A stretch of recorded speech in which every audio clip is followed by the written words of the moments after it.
Alright, good day all. This is Professor Friday from Macomb Community College coming to you one more time. Today we're going to be talking about indeterminate forms and L'Hopital's rule. What we have here is an example of what we call an indeterminate product. We're going to evaluate the limit as x approaches infinity of x squared times e to the negative x.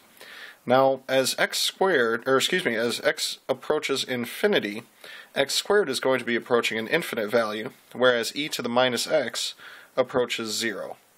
Anything that takes on the form 0 times infinity, whether it be positive infinity or negative infinity, is referred to as an indeterminate product.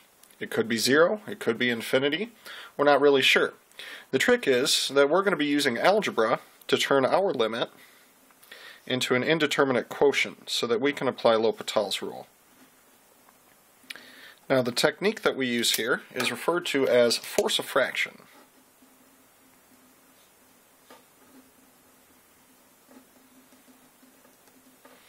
Anytime we're dealing with a product of two things, f times g, we can put one of those in a denominator and say that it's raised to the negative 1 power. It doesn't really matter which one we put down in the denominator. So what I'm going to do is rewrite our limit in both of those forms, and then we'll decide where to go from there. So this could either be construed as limit as x approaches infinity of e to the minus x over x to the minus 2, or it could be the limit as x approaches infinity of x squared over e to the x. Now, both of these are considered indeterminate quotients. The first one takes on the form 0 over 0. The second takes on the form infinity over infinity. The question is, as we start taking derivatives, which one is going to get us to an answer more quickly? If we start using power rule on the denominator over here, x to the minus 2, the exponent is going to be going in the wrong direction. It'll take us to minus 3. If we apply it again to minus 4, then to minus 5, that's not going to take us where we want to go. So we're going to go ahead and eliminate that choice. The choice that we want is going to be x squared over e to the x. The form that this takes on is considered infinity over infinity. This is an indeterminate quotient. Indeterminate quotients are great because we can apply L'Hopital's rule to those.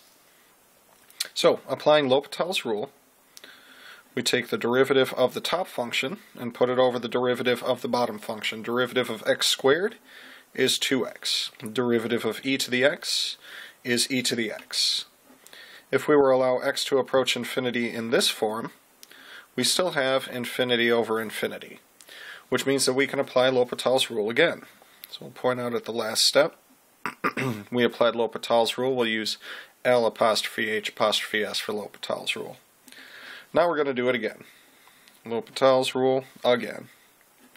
So this will be the limit as x approaches infinity of derivative of 2x is equal to 2. Derivative of e to the x is e to the x. The form that this takes on is a constant over infinity. A constant over infinity is not indeterminate, it is determinate. We can determine exactly what it is, and it is 0. Anytime your numerator is constant while your denominator is approaching infinity, you have yourself something that is approaching 0. That's our example for an indeterminate quotient. Hope this helped, and I'll see you again soon.